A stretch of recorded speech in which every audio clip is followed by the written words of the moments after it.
Bonjour Athéna. Bonjour Brigitte, bonjour Christophe. Bonjour Athéna. Vous savez pas encore, vous savez pas non plus dire non, Athéna, pourtant avec un prénom pareil. Une déesse, on a une déesse au téléphone. Alors, on dit souvent que je suis une guerrière en plus, pourtant. Une guerrière qui sait pas dire non, mais alors vous allez les perdre vos guerres, Athéna. Je pense en fait. Non mais c'est vrai que j'avoue, ça doit dater de mon enfance aussi. Je vais rajouter un petit plus peut-être qui fait aussi, c'est que quand je suis née, j'ai eu un problème à la naissance qui fait que je râlais beaucoup, n'est-ce pas? Et beaucoup de gens ont dit non à mes parents, par exemple, pour me garder. J'ai même la dame qui devait être ma marraine est devenue la marraine de ma sœur parce que elle voulait pas être ma marraine parce que je braillais trop. Petite, effectivement, mes parents m'ont dit ici, t'es chez nous, tu fais ce qu'on te dit et c'est comme ça et c'est pas autrement. En étant un petit peu, en me disant aussi, ouais, mais t'es pas capable de suite.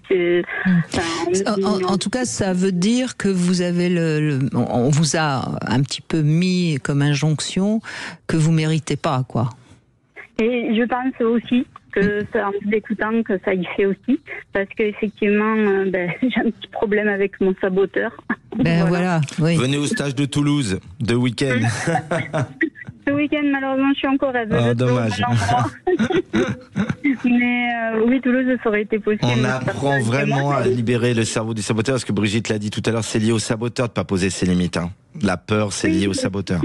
Mais après, j'ai un demande de service. Je suis quelqu'un qui donne beaucoup et qui se fiche de recevoir parce que je ne sais pas recevoir. Au contraire, je suis très gênée quand on me donne. Je ne sais pas recevoir non plus. Et j'avoue que là, mon petit saboteur, j'aimerais bien qu'il se pèse parce que je suis face à une relation qui me plaît beaucoup, dans laquelle je me sens très bien. Et je me dis, oh là là, qui apparaît celui-là, qu'est-ce que je vais faire? Je vais encore gâcher quelque chose de bien. Sabotez pas votre relation amoureuse, Athéna. Mais c'est ça m'ennuierait. Alors j'essaye des fois de prendre sur moi, de dire attention, fais attention à ce qu'il fait. Voilà. Mais après, le non, je sais le dire quasiment à personne, que ce soit au travail, que ce soit des amis. Donc, quand on me demande de l'aide, je sais pas dire non, quoi. Voilà. Oui, mais vous savez pas dire non. Bon, ok, vous êtes donc obligé de dire oui puisque vous n'osez pas dire non. Est-ce que après vous regrettez? Qu'est-ce que vous ressentez après? Ah non, il n'y a pas de regret. C'est juste que du coup, j'en viens à ne pas m'occuper de moi-même. Et ma maison est un vrai taudis parce que vous n'avez pas de temps pour vous. Pour moi, voilà. Mais peut-être que non, mais je me doutais qu'on allait arriver vers quelque chose de cet ordre-là. Mais peut-être que du temps pour vous, c'est angoissant. Aussi peut-être, oui. Vous voyez, parce que dans ce que j'entends de ce que vous m'avez dit de votre prime enfance, il y a quelque chose de très anxiogène. Et peut-être que vous avez en vous une petite part comme ça, anxiogène, angoissante, on y met le mot qu'on veut, et qui fait que quand vous vous retrouvez seul, vous vous retrouvez dans cet état de prime enfance.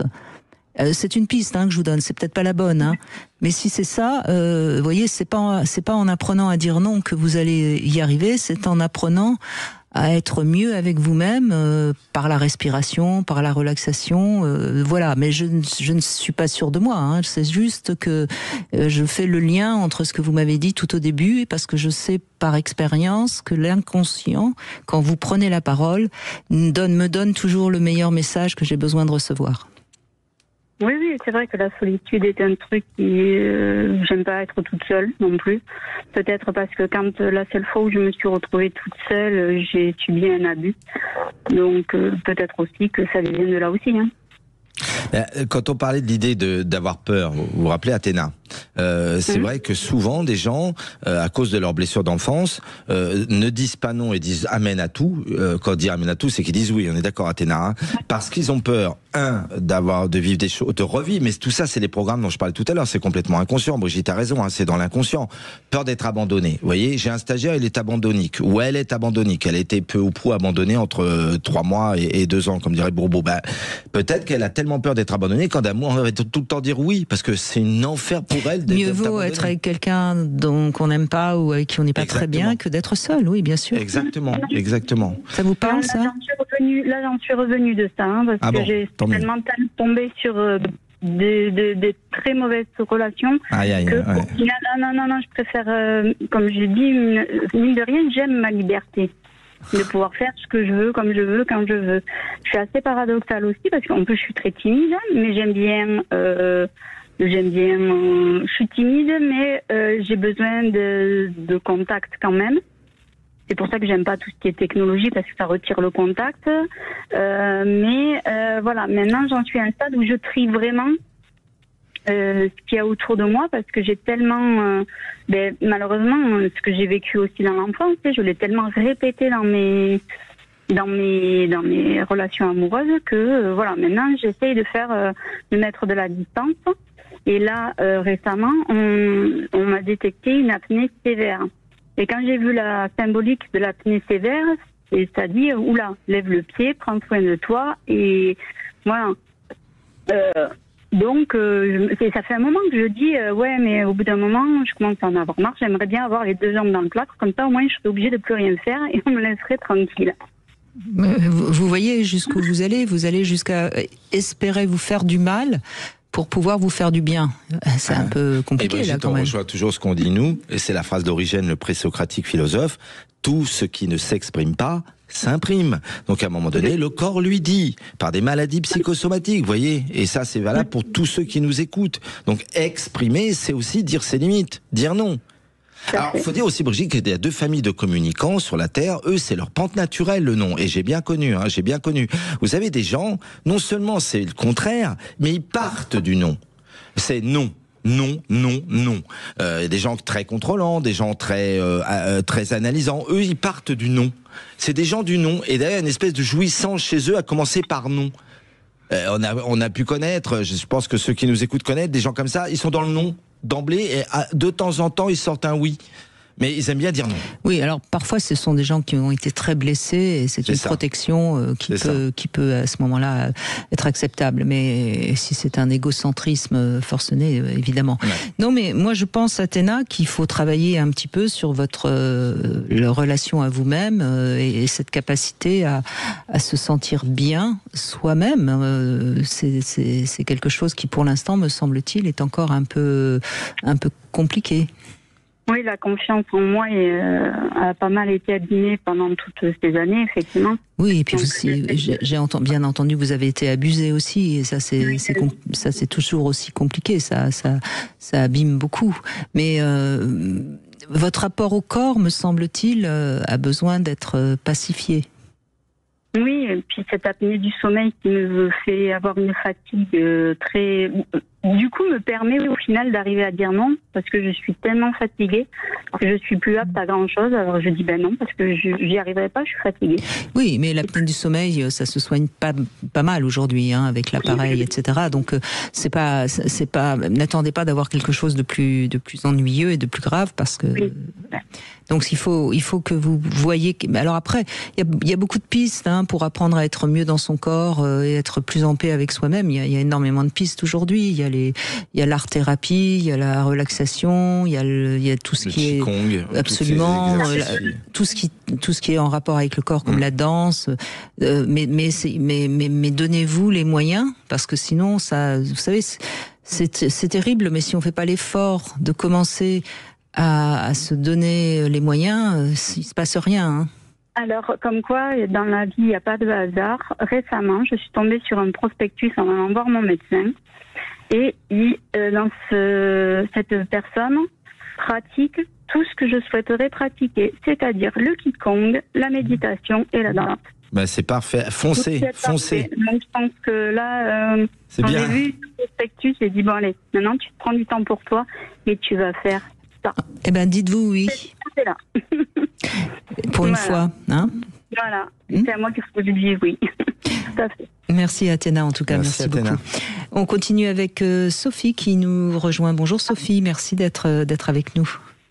Bonjour Brigitte, bonjour Christophe. Bonjour Sophie. Comment allez-vous ? Très bien, on va très bien.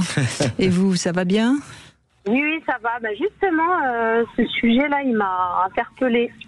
Moi qui crois savoir dire non, là je me suis dit, voilà. En fait, moi je suis avec quelqu'un qui a tendance à pas respecter mes limites. Et que je dis que ça à la forme passive parce que moi, je fais et je dis non quand je ne veux pas. Oui. Et donc, voilà, je suis à un tournant de ma vie parce que je suis en train de me dire, finalement, est-ce que c'est toi qui n'arrive toujours pas malgré le travail que tu as fait, ou est-ce que non, c'est vraiment cette personne qui ne respecte pas tes limites?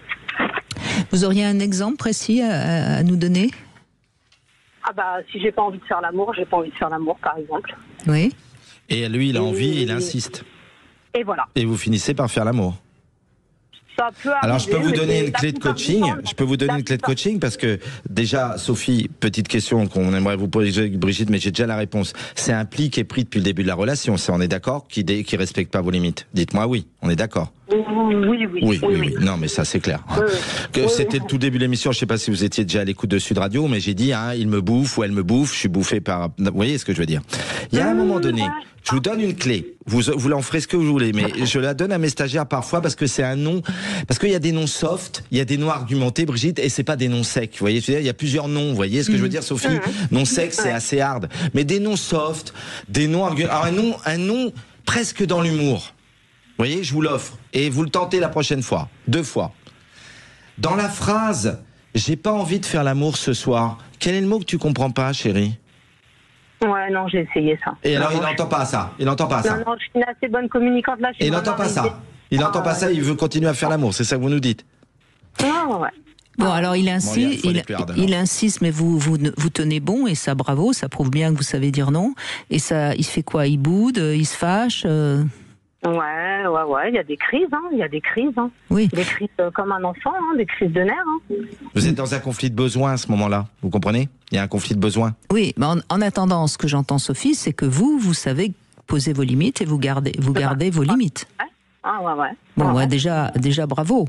Maintenant, la question que vous vous posez et à laquelle on va essayer de répondre, c'est est-ce que c'est une relation qui est toxique, et à ce moment-là, il faut que je pose définitivement mes limites et que j'arrête, ou est-ce que c'est une relation qui est jouable? Franchement, là, ça fait 1 an que je me pose cette question, est-ce que c'est jouable? Je suis bien entourée. Vous voulez que je vous pose 3-4 questions pour qu'on sache, on fait une évaluation de la relation? Évaluation de la relation, vous voulez? Alors, posez les questions. Allez, et on laissera le temps des infos à Sophie pour y répondre. Sophie, première question, est-ce que quand vous rentrez, vous le voyez, alors que vous ne le voyiez pas, est-ce que vous avez le sourire? Deuxième question. Allez, posez vos questions et Sophie répondra après les infos. Est-ce que vous avez le sourire quand vous êtes avec lui, ou est-ce que vous allez? Et deuxièmement, est-ce que vous avez l'impression d'être inconfortable dans la communication quand vous communiquez et relationnez avec lui? Elle répondra après. Voilà, et vous répondrez après les infos. Et puis Christophe, lui, il répondra après les infos à la devinette du jour. Quel est le point commun entre un gâteau trop cuit et une femme enceinte? Vous avez le temps des infos pour trouver la réponse. Sophie reste avec nous et on écoutera sa réponse dans un instant. Et vous pouvez également nous appeler au 0826 300 300 ou envoyer un SMS. Brigitte, votre message 7 20 18. À tout de suite.